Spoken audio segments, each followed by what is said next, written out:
श्री गणेशाय नमः। श्री हरि संक्षिप्त ब्रह्म विवर्त पुराण श्री कृष्ण जन्म खंड। इंद्र के दर्प भंग की कथा। नहुष की शची पर कुदृष्टि। शची का धर्म की बातें बताकर नहुष को समझाना और उसके न मानने पर बृहस्पति जी की शरण में जाकर उनका सत्वन करना।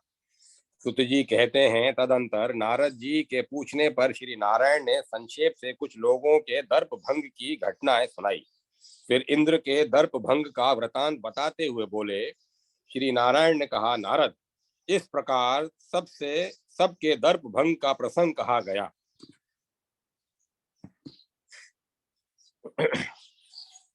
अब इंद्र के दर्प भंजन की घटना विस्तार पूर्वक सुनो। एक समय इंद्र अपने ब्रह्मनिष्ठ गुरु बृहस्पति को आते देखकर भी सभा में दर्पवश अपने श्रेष्ठ रत्नमय सिंहासन से नहीं उठे।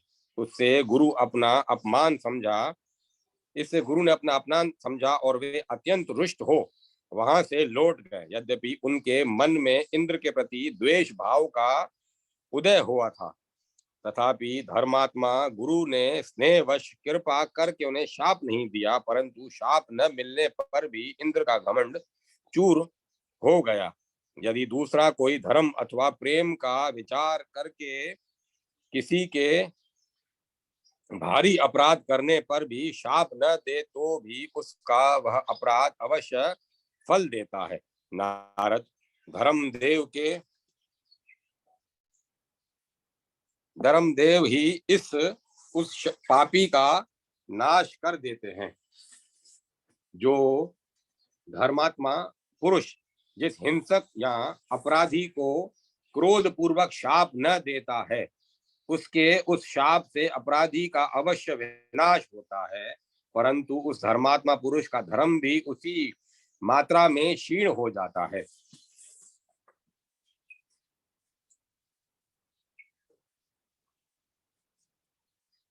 इंद्र ने जो गुरु का अपमान रूप अधर्म किया था, उसके कारण वे ब्रह्म हत्या के भागी हुए। ब्रह्म हत्या से डरे हुए इंद्र अपना राज्य छोड़कर एक पवित्र सरोवर को चले गए। उस सरोवर के कमल नाल में निवास करने लगे। भारतवर्ष में भगवान विष्णु का वह सरोवर पुण्यमय तीर्थ और तपस्वी जनों के तप का श्रेष्ठ स्थान है। वहां ब्रह्म हत्या नहीं जा सकती। उसी को पुराण वेता पुरुष पुष्कर तीर्थ कहते हैं।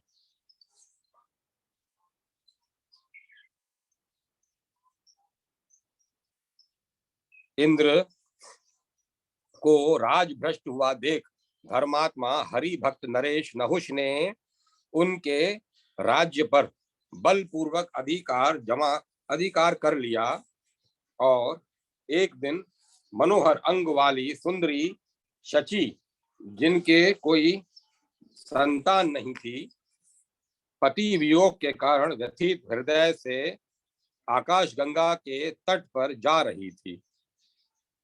उस समय नूतन यौवन से संपन्न तथा रत्न में अलंकारों से विभूषित उन सुंदर दंत वाली परम कोमलांगी महासती शची पर नहुष की दृष्टि पड़ी। उन्हें देखते ही नहुष के मन में दूषित वृत्ति जाग उठी। उसने शची के समक्ष विनय पूर्वक अपनी कुत्सित वासना की पूर्ति के लिए प्रस्ताव रखा। इस पर शची ने कहा, बेटा मेरी बात सुनो। महाराज, तुम प्रजा के भय का भंजन करने वाले हो। राजा समस्त प्रजा का पालक पिता होता है और वह सबकी भय से रक्षा करता है। इन दिनों महेंद्र राज्य लक्ष्मी से भ्रष्ट हो गए हैं और तुम स्वर्ग के राजा के पद पर प्रतिष्ठित हुए हो। जो राजा होता है वह निश्चय ही प्रजाजनों का पालक पिता है।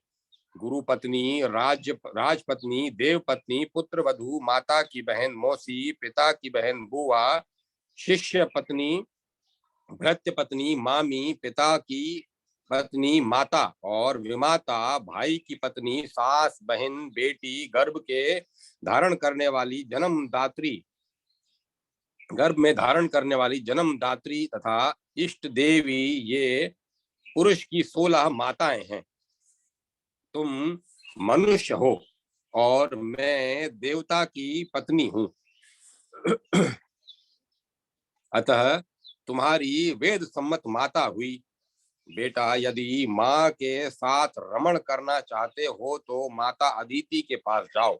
वत्स, सब पापियों के उद्धार का उपाय है, परंतु मातृगामियों के लिए कोई उपाय नहीं है।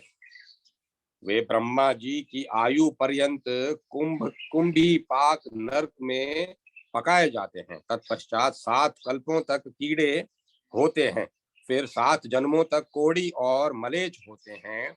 उनका कदापि उद्धार नहीं होता, ऐसा ब्रह्मा जी का कथन है। अंगिरस स्मृति कहती है कि वेदों में उनके लिए कोई प्रायश्चित नहीं है। निश्चय ही संसारी जीवों के लिए स्वर्ग की संपत्ति भोग ही सुख है, परंतु मुमुक्षुओं के लिए मोक्ष, तपस्वी जनों के लिए तप, ब्राह्मणों के लिए ब्राह्मणत्व, मुनियों के लिए मौन, वेदियों के लिए वेद अभ्यास, कवियों के लिए काव्य वर्णन तथा वैष्णवों के लिए भगवान विष्णु का दास्य ही परम सुख है। वे विष्णु भक्ति के रसा स्वादन को ही परम सुख मानते हैं।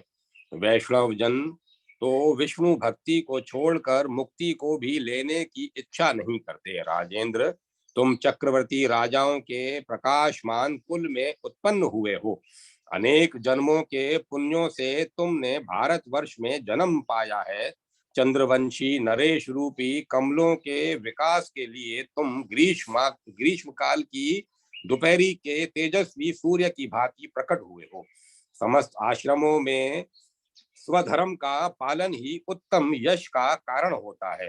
स्वधर्महीन मूढ़ मानव नरक में गिरते हैं।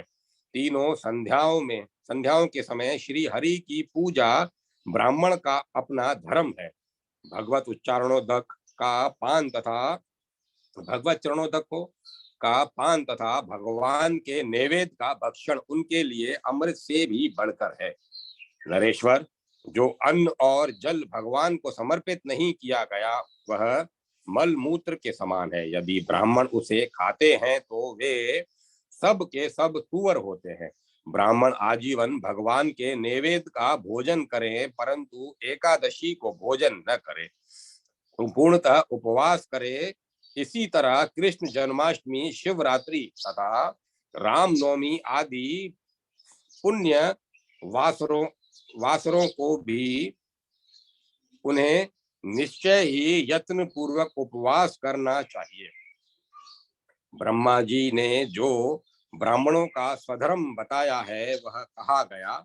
नरेश्वर, पतिव्रताओं का व्रत पति सेवा है, यही उनके लिए उत्तम तप है। पर पुरुष पतिव्रताओं के लिए पुत्र तुल्य है, यही नारियों का धर्म है। राजा लोग जैसे प्रजा का औरस पुत्रों के भांति पालन करते हैं, उसी प्रकार वे प्रजा वर्ग की स्त्रियों को भी माता के समान देखते हैं। विष्णु की प्रसन्नता के लिए यज्ञ करते तथा और देवताओं एवं ब्राह्मणों की सेवा में लगे रहते हैं। दुष्टों का निवारण और सत्पुरुषों का पालन करते हैं। पूर्व काल में ब्रह्मा जी ने क्षत्रियों का यही धर्म बताया था।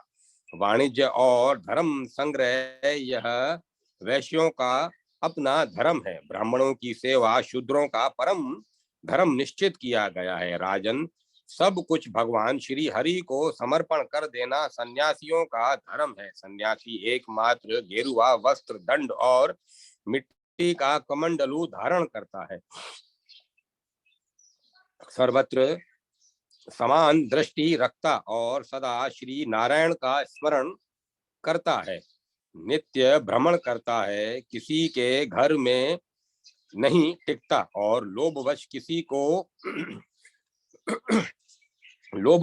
को विद्या और मंत्र का उपदेश नहीं देता। सन्यासी अपने लिए आश्रम नहीं बनाता, दूसरे किसी वासना को मन में स्थान नहीं देता, दूसरे किसी का साथ नहीं करता और आसक्ति एवं मोह से दूर रहता है। वह लोभवश स्वादिष्ट भोजन नहीं करता, स्त्री का मुख नहीं देखता और व्रत में अटल रहकर किसी गृहस्थ पुरुष से मनचाही भोज्य वस्तु के लिए याचना भी नहीं करता। ब्रह्मा जी ने यही सन्यासियों का धर्म बताया है। बेटा, यह तुम्हें धर्म की बात बताई गई है। अब तुम सुख पूर्वक अपने स्थान को जाओ। ऐसा कहकर मार्ग में मिली हुई इंद्राणी चुप हो रही और राजा नहुष गर्दन टेढ़ी करके उनसे बोला। नहुष ने कहा, देवी, तुमने जो कुछ कहा है वह सब उल्टी बात है। यथार्थ वैदिक धर्म क्या है यह मैं बताता हूँ, सुनो। सुर सुंदरी, इसमें संदेह नहीं कि सबको अपने कर्मों का फल भोगना पड़ता है, परंतु स्वर्ग, पाताल और दूसरे किसी द्वीप में जो कर्म किए जाते हैं उनका फल नहीं भोगना पड़ता। पुण्य क्षेत्र भारत में शुभाशुभ कर्म करके कर्मी मनुष्य उस कर्म के बंधन में बंध कर परलोक में उसके फल को भोगता है। हिमालय से लेकर दक्षिण समुद्र तक का पवित्र देश भारत कहा गया है। वह सब स्थानों में श्रेष्ठ तथा मुनियों की तपोभूमि है। वहां जन्म लेकर जीव भगवान विष्णु की माया से वंचित हो सदा विषय सेवन करता है और श्री हरि की सेवा को भुला देता है। जो जो भारतवर्ष में महान पुण्य करता है वह पुण्यात्मा पुरुष स्वर्ग को जाता है। वहां स्वर्गीय कन्याओं को अपना कर चिरकाल तक उनके साथ आनंद भोगता है। मनुष्य मानव शरीर का त्याग करके स्वर्ग में आता है, किंतु सुंदरी, मैं अपने शरीर के साथ यहाँ आया हूँ। देखो मेरा कैसा पुण्य है। उन अनेक जन्मों के पुण्यों से मैं अभिष्ट स्वर्ग में आया हूँ। तदंतर न जाने किस पुण्य से तुमसे मेरा साक्षात्कार हुआ है। यह कर्म का स्थान नहीं, अपने कर्मों के भोग का स्थान है। यूं कहकर कामासक्त नहुष ने फिर बहुत सी युक्तियों के द्वारा पुनः अपने उसी पाप पूर्ण प्रस्ताव को दोहराया। तब शची बोली, हाय, इस विवेक शून्य कर्तव्य को न जानने वाले मूढ़ कामातुर पुरुष की कितनी बातें आज मुझे सुननी पड़ेंगी। काम ने जिनकी चित्त को चुरा लिया है वे विवेक शून्य कामक कामी तथा मधुमक्त एवं सुरामक्त मनुष्य अपनी मौत को भी नहीं गिनते। ओ मत वाले नरेश, आज मुझे छोड़ दे। मैं तेरे लिए माता के समान और रजस्वला हूँ। आज मेरी ऋतु का प्रथम दिन है। पहले दिन रजस्वला स्त्री चांडाली के समान मानी जाती है, दूसरे दिन मलेच्छा और तीसरे दिन धोबिन के समान होती है। चौथे दिन वह अपने पति के लिए शुद्ध होती है, परंतु देव कार्य और पितृ कार्य के लिए वह उस दिन भी शुद्ध नहीं मानी जाती। दूसरे के लिए वह उस दिन असक्त शूद्रा के समान होती है। जो पहले दिन अपनी रजस्वला पत्नी के साथ समागम करता है वह ब्रह्म हत्या के चौथे अंश का भागी होता है, इसमें संशय नहीं है। वह पुरुष देव कर्म तथा पितृ कर्म में सम्मिलित होने योग्य नहीं रह जाता। वह लोगों में अधम, निंदित और अपयश का भागी समझा जाता है। जो दूसरे दिन रजस्वला स्त्री के साथ काम भाव से समागम करता है उसे अवश्य ही गौ हत्या का पाप लगता है।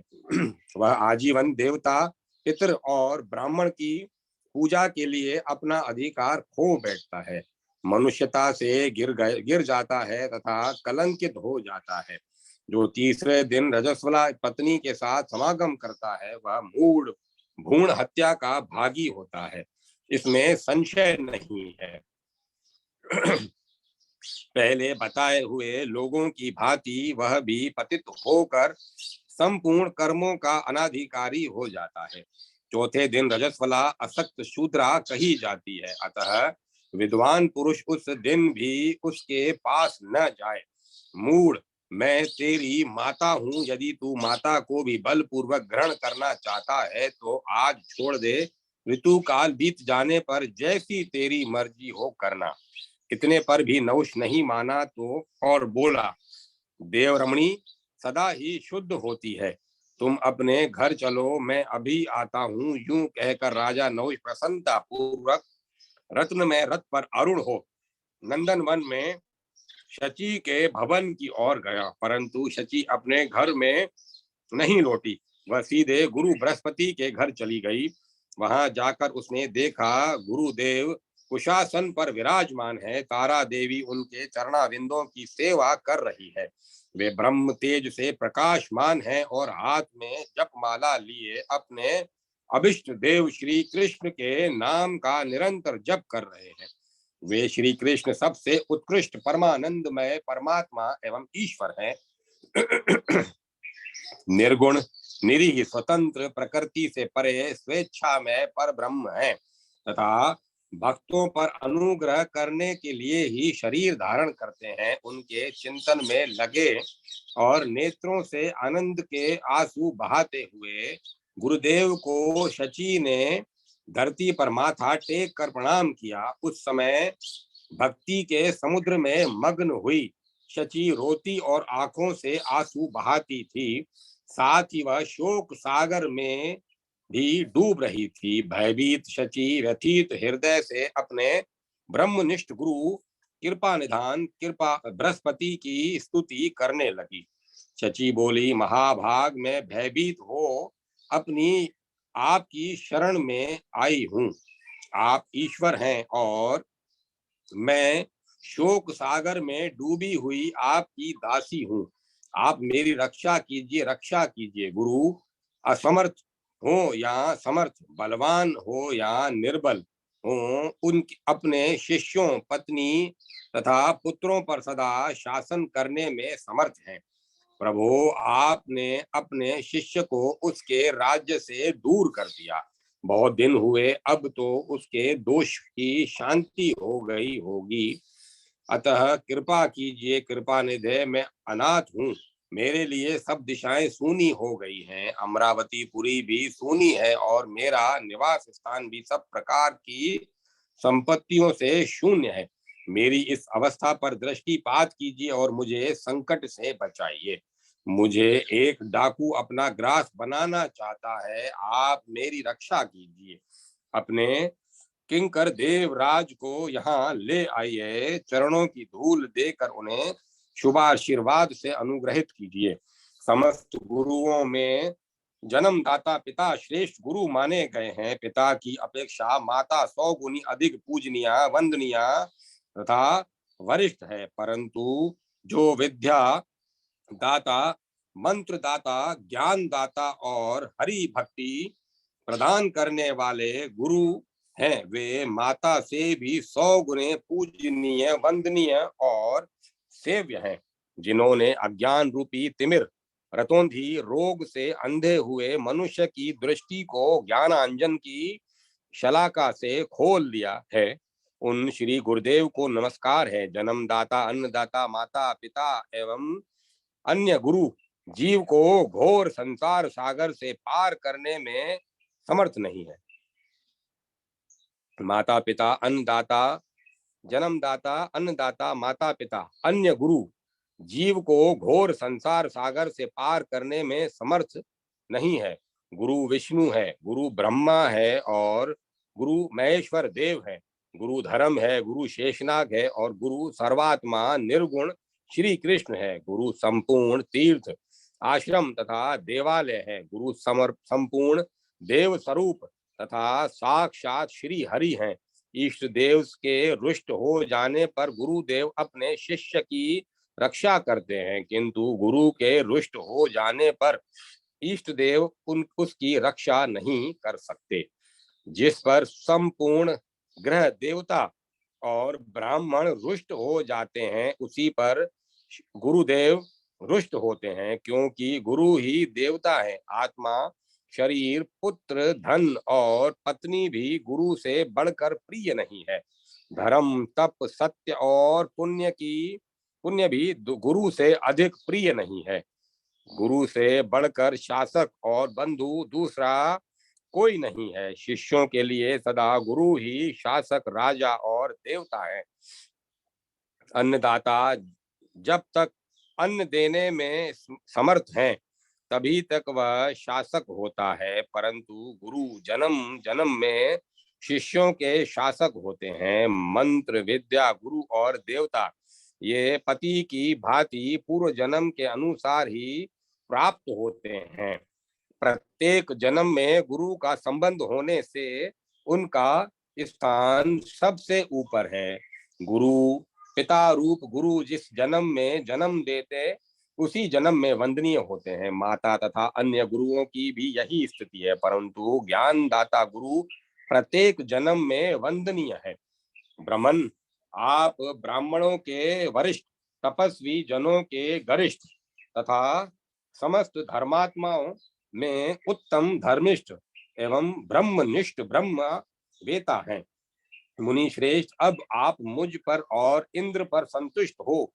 आपके संतुष्ट होने पर ही ग्रह और देवता सदा संतुष्ट रहते हैं। ब्राह्मण, ऐसा कहकर शची फिर उच्च स्वर से रोने लगी। उसका रोना देखकर तारा देवी भी फूट फूट कर रोने लगी। तारा अपने पति के चरणों पर गिर पड़ी और बार बार यह कहकर रोने लगी कि आप इंद्र के अपराध को क्षमा करें। तब बृहस्पति जी संतुष्ट हो तारा से बोले। गुरु ने कहा, तारे उठो, शची का सब कुछ मंगलमय होगा। मेरे आशीर्वाद से यह अपने पति महेंद्र को शीघ्र ही प्राप्त कर लेगी। ऐसा कहकर बृहस्पति जी चुप हो गए। तारा पुनः उनके चरणों में गिरी और बार बार रोई। फिर तारा ने शची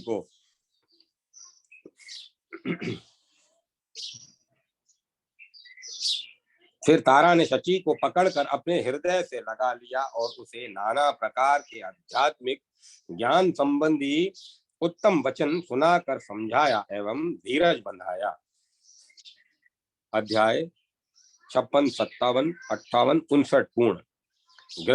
बृहस्पति का शची को आश्वासन एवं आशीर्वाद देना, नहुष का सप्तऋषियों को वाहन बनाना और दुर्वासा के शाप से अजगर होना, बृहस्पति का इंद्र को बुलाकर पुनः सिंहासन पर बिठाना और गौतम से इंद्र और अहिल्या को शाप की प्राप्ति। श्री नारायण कहते हैं, नारद, शची द्वारा किए गए स्तोत्र को सुनकर बृहस्पति बहुत संतुष्ट हुए और शांत भाव से इंद्र पत्नी शची के प्रति मधुर वाणी से बोले। बृहस्पति जी ने कहा, बेटी, सारा भय छोड़ दो। मेरे रहते तुम्हें भय किस बात का है? शोभने, मेरे लिए जैसे कच्छ की पत्नी पुत्र वधू रक्षणीय है, उसी प्रकार तुम भी हो। जो स्थान पुत्र का है वही शिष्य का भी है। तर्पण, पिंडदान, पालन और परितोषण, इन सभी कर्मों के लिए पुत्र और शिष्य में कोई भेद नहीं है। जैसे पुत्र पिता के मरने पर उसके लिए अग्निदाता होता है, अवश्य उसी तरह शिष्य गुरु के लिए अग्नि प्रदाता कहा गया है। यह बात कणव शाखा में ब्रह्मा जी ने कही है। पिता, माता, गुरु, पत्नी, छोटा बालक, अनाथ एवं कुटुंबी जन ये पुरुष मात्र से नित्य पोषण पाने के योग्य हैं, ऐसा ब्रह्मा जी का कथन है। जो इनका पोषण नहीं करता उसके शरीर के भस्म होने तक उसे सूतक अशोच का भागी होना पड़ता है। वह जीते जी देव यज्ञ तथा पितृ यज्ञ के कर्म करने का अधिकारी नहीं रहता, ऐसा महेश्वर का कथन है। जो माता पिता और गुरु के प्रति मानव बुद्धि रखता है उसको सर्वत्र अयश प्राप्त होता है और उसे पग पग पर विघ्न का ही सामना करना पड़ता है। जो संपत्ति से मतवाला होकर अपने गुरु का अपमान करता है उसका शीघ्र ही सर्वनाश हो जाता है। यह सुनिश्चित बात है। अपनी सभा में मुझे देखकर इंद्र आसन से नहीं उठे थे, उसी का फल इस समय भोग रहे हैं। गुरु के अपमान का शीघ्र ही जो कटु फल प्राप्त हुआ उसे तुम अपनी आंखों देख लो। अब मैं इंद्र को शाप से छुड़ाऊंगा और निश्चय ही तुम्हारी रक्षा करूंगा। जो शासन और संरक्षण दोनों ही कर सकता हो वही गुरु कहलाता है। जो हृदय से शुद्ध है, अर्थात जिसके हृदय में कलुषित भाव नहीं पैदा हुआ है, उस नारी का सतीत्व नष्ट नहीं होता। परंतु जिसके मन में विकल्प है उसका धर्म नष्ट हो जाता है। पतिव्रते, तुम्हारा दुर्गा जी के समान प्रभाव बढ़ेगा। तुम्हारी प्रतिष्ठा और यश लक्ष्मी जी के समान होंगी। सौभाग्य और पति विषयक प्रेम श्री राधिका के समान होगा। स्वामी के प्रति गौरव, मान, प्रीति तथा प्रधानता का भाव भी तुम में श्री राधा के ही सदृश होगा। रोहिणी के समान तुम में पति की अपेक्षा बुद्धि होगी। तुम भारती के समान पूजनीय तथा सावित्री के तुल्य सदा शुद्धा एवं उपमा रहित होगी। बृहस्पति जी ऐसा कह ही रहे थे कि नहुष के दूत ने वहां आकर शची से नंदन वन में चलने के लिए कहा। यह सुनते ही बृहस्पति जी का सारा शरीर क्रोध से कांपने लगा और उनकी आंखें लाल हो गई। वे उस दूत से बोले, गुरु ने कहा, दूत तू जाकर नहुष से कह दे कि महाराज, यदि तुम शची का उपभोग करना चाहते हो तो एक ऐसी सवारी पर चढ़कर रात में आना जिसका आज से पहले किसी ने उपयोग न किया हो। सप्तऋषियों के कंधों पर अपनी सुंदर शिवी का पालकी रख उत्तम वेशभूषा से सज धज कर उसी पर आरूढ़ हो तुम्हें यहाँ तक यात्रा करनी चाहिए।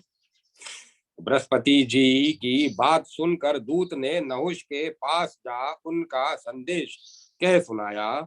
सुनकर नहुष हंस पड़ा और अपने सेवक से बोला, जाओ जाओ, जल्दी जाओ और सप्तऋषियों को यहाँ बुला लाओ। उन सब के साथ मिलकर कोई उपाय करूंगा, तुम अभी जाओ। राजा का आदेश पाकर दूत सप्तऋषियों के समीप गया और नहुष ने जो कुछ कहा था वह सब उसने उन सब से कह सुनाया। दूत की बात सुनकर सप्तऋषि प्रसन्नता पूर्वक नहुष के पास गए। उन सब को आया देख राजा ने प्रणाम किया और आदर पूर्वक कहा। नहुष बोला, आप लोग ब्रह्मा जी के पुत्र हैं, ब्रह्म तेज से प्रकाशित होते हैं और सदा ब्रह्मा जी के समान ही भक्त वत्सल हैं। निरंतर भगवान नारायण की उपासना में लगे रहते हैं। शुद्ध सत्व ही आपका स्वरूप है। आप मोह और मात्सर्य से रहित हैं। दर्प और अहंकार आपको छू नहीं सके हैं। आप सब लोग सदा भगवान नारायण के समान तेजस्वी और यशस्वी हैं। गुण, कृपा, प्रेम और वरदान सभी दृष्टियों से निश्चय ही आप श्री हरि के तुल्य हैं। ऐसा कहकर राजा उनके चरणों में प्रणाम और स्तुति करने लगा। राजा को कातर हुआ देख वे परम हितैषी ऋषि उससे बोले। ऋषियों ने कहा, बेटा, तुम्हारे मन में जो इच्छा हो उसके अनुसार वर मांगो, हम सब कुछ देने में समर्थ हैं।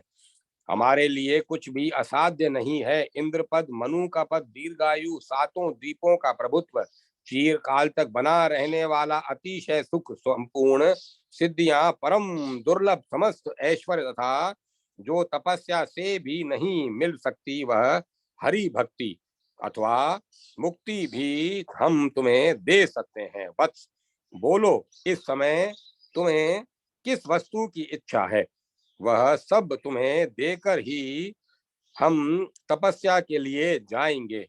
जो क्षण श्री कृष्ण की आराधना के बिना व्यतीत होता है वह लाख युगों के समान है। अर्थात श्री कृष्ण भजन के बिना यदि एक क्षण भी व्यर्थ बीता तो समझना चाहिए कि हमारे 1 लाख युग व्यर्थ बीत गए।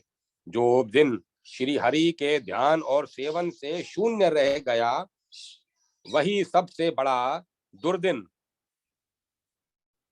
है। जो मनुष्य श्री हरि की सेवा छोड़कर किसी दूसरे विषय को पाने की इच्छा रखता है वह मनोवांछित अमृत को त्याग कर अपने ही विनाश के लिए मानो विष खाता है। ब्रह्मा, शिव, धर्म, विष्णु, महानारायण, गणेश, सूर्य, शेष और सनकादि मुनि ये दिन रात प्रसन्नता पूर्वक जिनके चरण कमलों का चिंतन करते रहते हैं उन जन्म, मृत्यु और जरा रूप व्याधि को हर लेने वाले श्री कृष्ण में हम लोग सदा अनुरक्त रहते हैं। सप्तऋषियों की यह बात सुनकर राजेश्वर नहुष लज्जित हो गया, उसका सिर झुक गया, तथापि माया से मोहित चित्त होने के कारण वह बोला, नहुष ने कहा, महर्षियों, आप लोग भक्त वत्सल हैं और सब कुछ देने की शक्ति रखते हैं। इस समय मैं शची को पाना चाहता हूं, अतः शीघ्र ही मुझे शची का दान दीजिए। महासती शची ऐसे पति को पाना चाहती है जिसके वाहन सप्तऋषि हों। यही मेरा वर है, आप लोग शीघ्र ही मेरे ये अभिष्ट कार्य को संपन्न करें। नारद, नहुष की बात सुनकर सब मुनि कौतूहलवश एक दूसरे को देखते हुए जोर जोर से हंसने लगे। राजा को भगवान विष्णु की माया से वेष्टित एवं मोहित मानकर उन दीन वत्सल सप्तऋषियों ने कृपा पूर्वक राजा का वाहन बनने की प्रतिज्ञा कर ली। उसकी शिवी का मुक्ता और माणिक्य से सुशोभित थी। ऋषियों ने उसे कंधे पर उठा लिया और राजा नहुष सुंदर वेश एवं रत्नमय आभूषणों से विभूषित हो उस शिविका में से चला। उस वाहन द्वारा अभिष्ट स्थान पर पहुंचने से में अधिक विलंब होता देख राजा सप्तऋषियों को डांट फटकारने लगा। शिविका के उस मार्ग पर सबसे आगे चलते थे दुर्वासा। उन्हें राजा की फटकार पर क्रोध आ गया और वे शाप देते हुए बोले, मूढ़ चित्त महाराज, तुम महान अजगर होकर नीचे गिर पड़ो। धर्मपुत्र युधिष्ठिर के दर्शन होने से तुम अजगर की योनि से छूट जाओगे। तत्पश्चात रत्नमय विमान से वैकुंठ में जाकर भगवान विष्णु का सेवन करोगे। किया हुआ कर्म कभी निष्फल नहीं होता। तुमने श्री हरि की आराधना की है, अतः शाप से छूटने पर तुम्हें उनका फल अवश्य मिलेगा। महामुने, यूं कहकर वे सब श्रेष्ठ मुनि हंसते हुए चले गए और राजा उनके शाप से सर्प होकर गिर पड़ा। वह समाचार सुनकर शची गुरुदेव को नमस्कार करके अमरावती में चली गई और बृहस्पति जी शीघ्र उस स्थान पर गए जहां इंद्र कमल नाल में निवास करते थे। सरोवर के निकट जाकर कृपा निधान गुरु ने अत्यंत प्रसन्न वदन हो कृपा पूर्वक देवराज को पुकारा। बृहस्पति बोले, वत्स आओ, मेरे रहते तुम्हें क्या भय हो सकता है। भय छोड़ो और यहाँ आओ, मैं तुम्हारा गुरु बृहस्पति हूँ। अपने गुरु का स्वर सुनकर महेंद्र का मन प्रसन्नता से खिल उठा। वे सूक्ष्म रूप को छोड़कर अपने ही रूप से उनके निकट आ गए।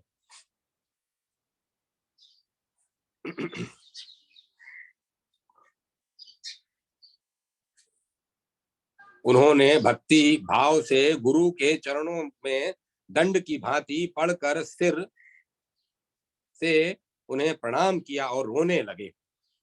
उस समय महाभयभीत एवं रोते हुए इंद्र को गुरु ने सानंद हृदय से लगा लिया। फिर उनसे प्रायश्चित के लिए सोम याग करवाकर उन्हें रमणीय रत्न में सिंहासन पर बिठाया और पहले से चौगुना उत्तम ऐश्वर्य प्रदान किया। तदंतर सब देवता आकर उनकी सेवा करने लगे। शची ने पुनः अपने पति देवराज इंद्र को प्राप्त कर लिया और निवास मंदिर में फूलों की सेज पर वह उनके साथ आनंद पूर्वक सुख का अनुभव करने लगी। बस इस प्रकार मैंने इंद्र के दर्प के भंजन तथा शची के सतीत्व की रक्षा का प्रसंग कह सुनाया। अब और क्या सुनना चाहते हो? तदंतर नारद के पूछने पर श्री नारायण ने इंद्र दर्प भंग के ही प्रसंग में गौतम के द्वारा इंद्र को शाप प्राप्त होने की बात बताई। साथ ही यह भी कहा कि अहिल्या पति के शाप से पाषाण शिला हो गई। गौतम ने शाप देकर अहिल्या से कहा, जाओ जाओ, तुम विशाल वन में पाषाण रूपणी हो जाओ। श्री रामचंद्र जी के चरणों की उंगलियों का स्पर्श पाकर तत्काल पवित्र हो जाओ। उसी पुण्य से फिर मुझे पाओगी और मेरे पास चली आओगी। प्रिय, इस समय तो विशाल वन में ही जाओ। ऐसा कहकर वे मुनि तपस्या के लिए चले गए। अध्याय 60-61 समाप्त।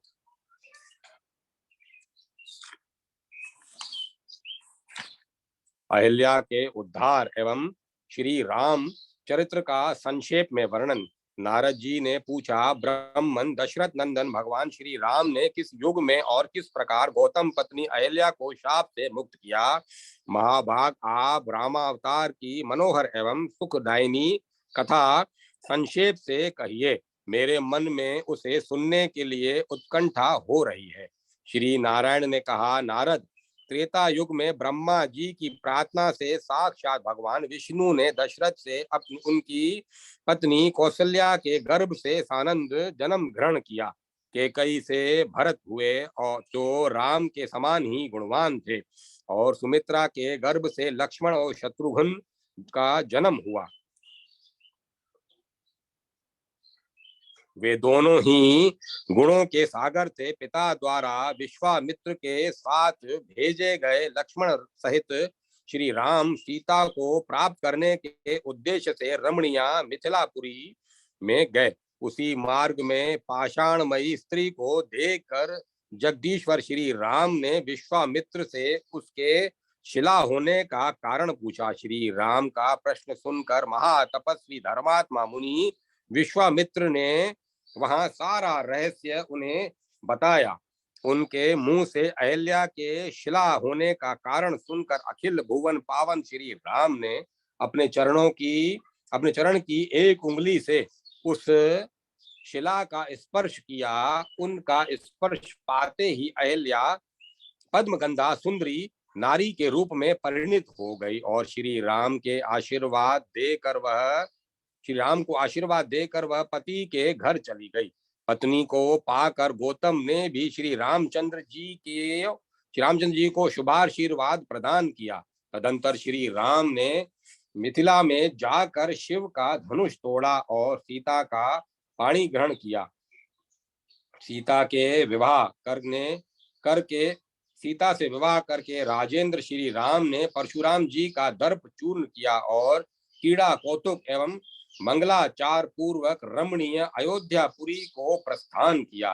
राजा दशरथ ने आदर पूर्वक 7 तीर्थों का जल मंगवाया और तत्काल ही मुनीश्वरों को बुलाकर अपने पुत्र श्री राम को राजा बनाने की इच्छा की। श्री राम संपूर्ण मंगलाचार से संपन्न हो जब अधिवास कर्म पूर्ण कर चुके, तब भरत की माता केकई ईर्ष्या जनित शोक से विहल हो गई। उसने राजा दशरथ से जो वर मांगे, जिन्हें देने के लिए वे पहले प्रतिज्ञा कर चुके थे। उसने एक वर से राम का वनवास मांगा और दूसरे के द्वारा भरत का राज्याभिषेक।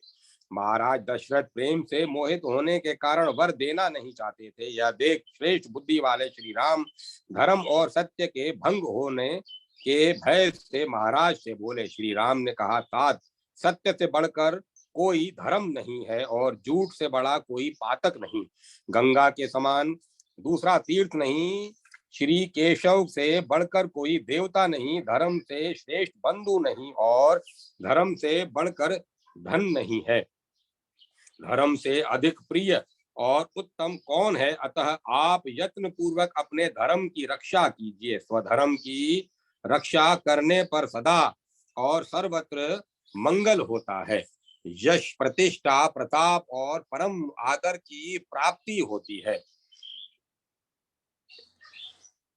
मैं 14 वर्षों तक ग्रह सुख का परित्याग करके धर्म पूर्वक विचरता हुआ आपके सत्य की रक्षा के लिए वन में वास करूंगा।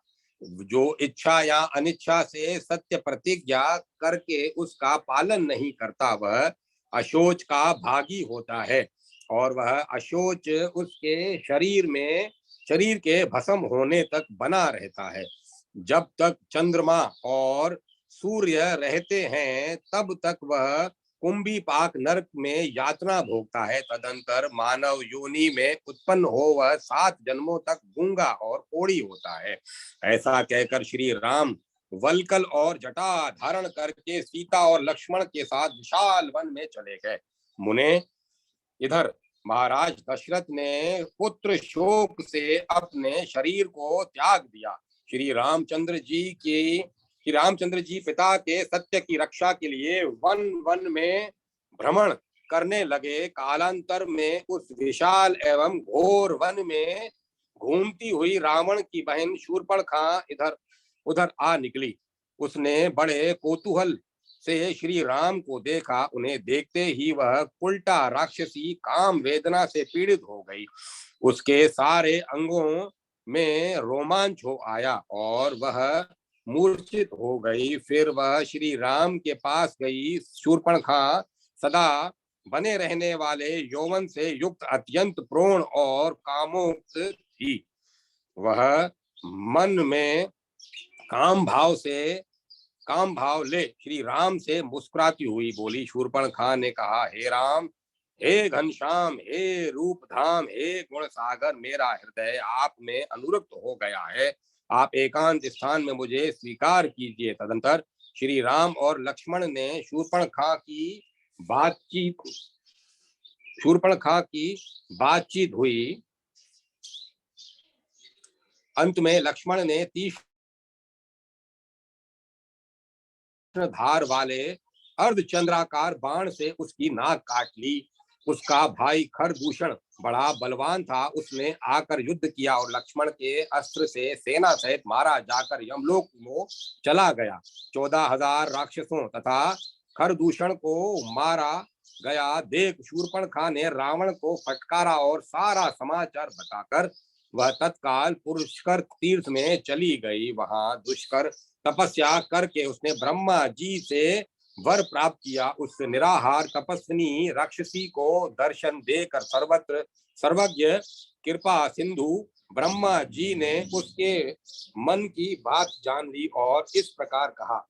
ब्रह्मा जी बोले, वरान ने श्री राम दुर्बल हैं, उन्हें तुम प्राप्त नहीं कर सकती। वरान ने श्री राम दुर्लभ हैं, उन्हें तुम प्राप्त नहीं कर सकी हो, इसीलिए यह दुष्कर तपस्या कर रही हो। इसी तरह जितेंद्रियों में धर्म श्रेष्ठ धर्मात्मा लक्ष्मण को भी प्राप्त करने में तुम्हें असफलता नहीं मिली है। अतः उधर से निराश होकर तुम तपस्या में लगी हो। तुम्हारी इस तपस्या का फल तुम्हें दूसरे जन्म में मिलेगा। जो ब्रह्मा, विष्णु और शिव आदि के भी ईश्वर तथा प्रकृति के से भी परे हैं उन भगवान श्री कृष्ण को तुम पति रूप में प्राप्त करोगी। ऐसा कहकर ब्रह्मा जी सानंद अपने धाम को चले गए और शूर्पणखा ने अपने जन्म में कुब्जा हुई, वही दूसरे जन्म में कुब्जा हुई। शूर्पणखा के उकसाने से मायावी राक्षस रावण क्रोध से कांपने लगा।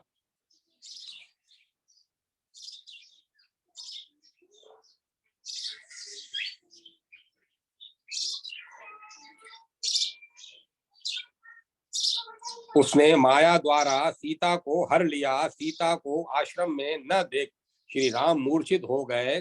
तब उनके भाई लक्ष्मण ने आध्यात्मिक ज्ञान की चर्चा करके उन्हें सचेत किया। मुने तत्पश्चात वे जानकी की खोज के लिए दिन रात शोकातर हो गहन वन पर्वत कंदरार नद नदी और मुनियों के आश्रमों में घूमने लगे। सुदीर्घ काल तक अन्वेषण करने पर भी जब उन्हें जानकी का पता न चला, तब भगवान श्री राम ने स्वयं ही जाकर वनराज सुग्रीव के साथ मित्रता की और वाली को बाणों से मारकर उनका राज्य सुग्रीव को दे दिया। वह यह सब उन्होंने अपने मित्र के प्रति की गई प्रतिज्ञा का पालन करने के लिए किया। वानर राज ने सीता का पता लगाने के लिए समस्त दिशाओं में दूत भेजे और लक्ष्मण सहित श्री राम सुग्रीव के यहाँ रहने लगे। श्री राम ने हनुमान जी को प्रेम पूर्वक हृदय से लगाकर उन्हें अपनी परम दुर्लभ पद्म धूलि प्रदान की और सीता के लिए पहचान के रूप में श्रेष्ठ एवं सुंदर रत्नमयी मुद्रिका उनके हाथ में देकर अपना शुभ संदेश भी प्रदान किया, जो सीता जी की जीवन रक्षा का कारण बना। यह सब करने के पश्चात उन्होंने हनुमान जी को उत्तम दक्षिण दिशा में भेजा। हनुमान जी रुद्र की कला से प्रकट हुए थे। वे श्री राम का संदेश ले सीता जी की खोज के लिए लंका को गए। वहां उन्होंने अशोक वाटिका में सीता जी को देखा, जो शोक से अत्यंत क्रश दिखाई देती थी। अमावस्या को अत्यंत क्षीण हुई चंद्रकला के समान वे उपवास के कारण बहुत ही दुबली पतली हो गई थी और निरंतर भक्ति पूर्वक राम राम का जप कर रही थी। उनके सिर के बाल जटाओं का बोझ बन गए थे। अंग कांति तपाए हुए स्वर्ण की भांति दमक रही थी। वे दिन रात श्री राम के चरण कमलों का ध्यान किया करती थी। शुद्ध भूमि पर सीता थी। शुद्ध आचार विचार तथा उत्तम व्रत का पालन करने वाली पतिव्रता थी। उनमें महालक्ष्मी के चिन्ह विद्यमान थे। वे अपने तेज से प्रकाशमान थी। संपूर्ण तीर्थों को पुण्य प्रदान करने वाली थी। उनमें दृष्टि मात्र से समस्त भुवनों को पवित्र करने की क्षमता थी। उस समय रोती हुई माता जानकी को देखकर पवन नंदन हनुमान ने प्रसन्नता पूर्वक उनके हाथ में वह रत्नमयी मुद्रिका दे दी। धर्मात्मा वायुपुत्र सीता की दशा देखकर उनके चरण कमलों को पकड़कर रोने लगे। उन्होंने श्री राम का वह संदेश सुनाया, जो सीता जी के जीवन की रक्षा करने वाला था। हनुमान जी बोले, माता, समुद्र के उस पार श्री राम और लक्ष्मण इस राक्षसपुरी पर चढ़ाई करने के लिए तैयार खड़े हैं। बलवान वानर राज सुग्रीव श्री राम के मित्र हो गए हैं। श्री राम ने बाली का वध करके अपने मित्र सुग्रीव को निष्कटक राज्य दिया है। साथ ही उन्हें उनकी पत्नी भी प्राप्त करा दी है, जिसे पहले वाली ने हर लिया था। सुग्रीव ने भी धर्मतः तुम्हारे उद्धार की प्रतिज्ञा की है।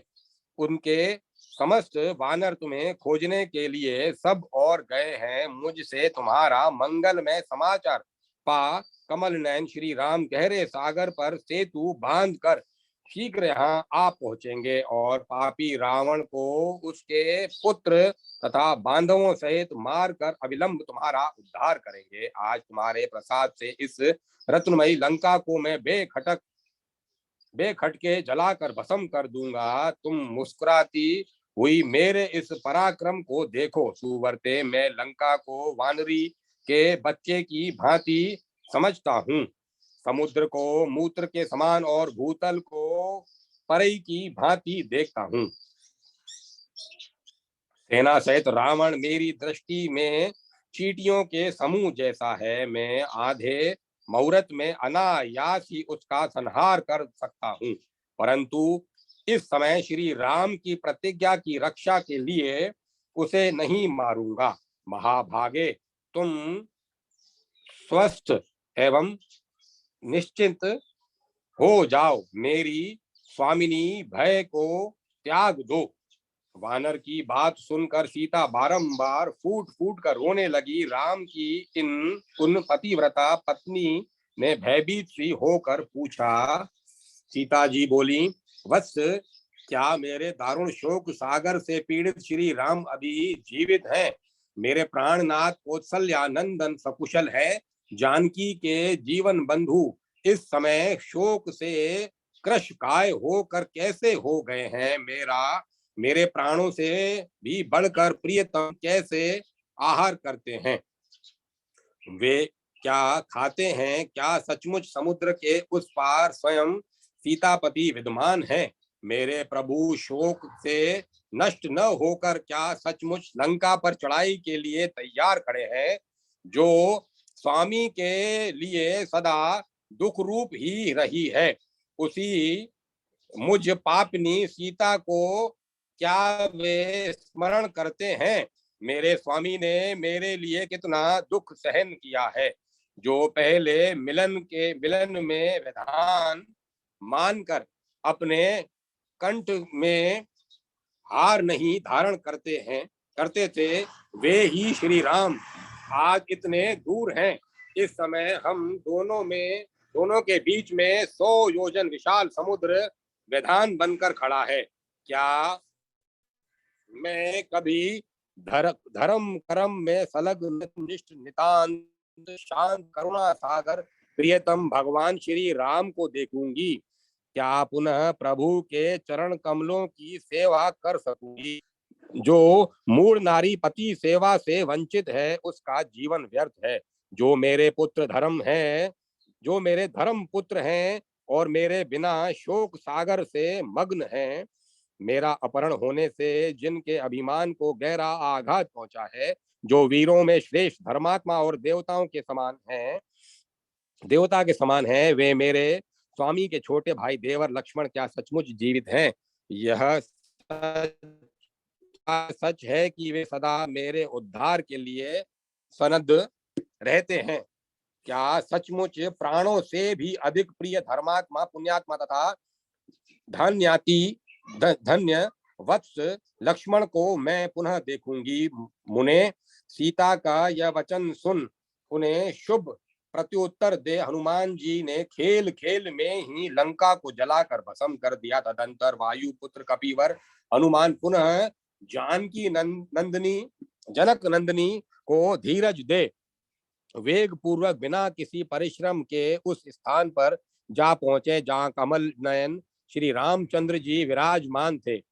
वहां उन्होंने माता मिथिलेश कुमारी का सारा वृतांत कह सुनाया। सीता का मंगलमय समाचार सुनकर श्री रामचंद्र जी रो पड़े। लक्ष्मण और सुग्रीव भी फूट फूट कर रोने लगे। नारद उस समय महान बल पराक्रम से संपन्न समस्त वानर भी रोदन करने लगे। देवेश्वर, तदंतर समुद्र में सेतु बांधकर छोटे भाई और वानर सेना सहित रघुकुल नंदन श्री राम ने शीघ्र ही युद्ध के लिए तैयार हो लंका पर चढ़ाई कर दी।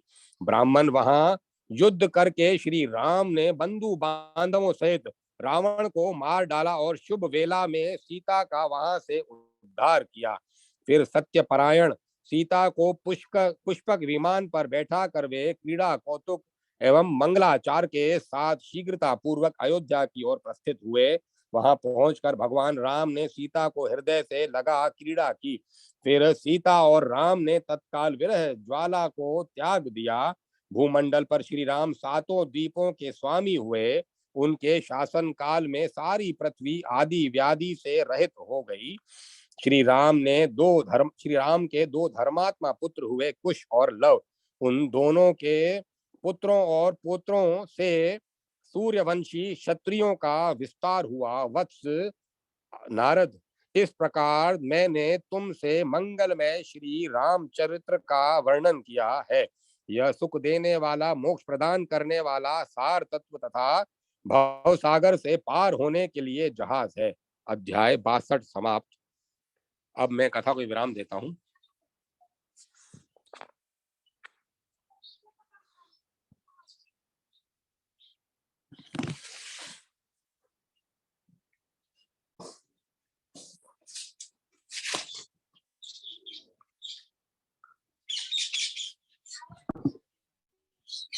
आनंदमयी ज्योतिर्मयी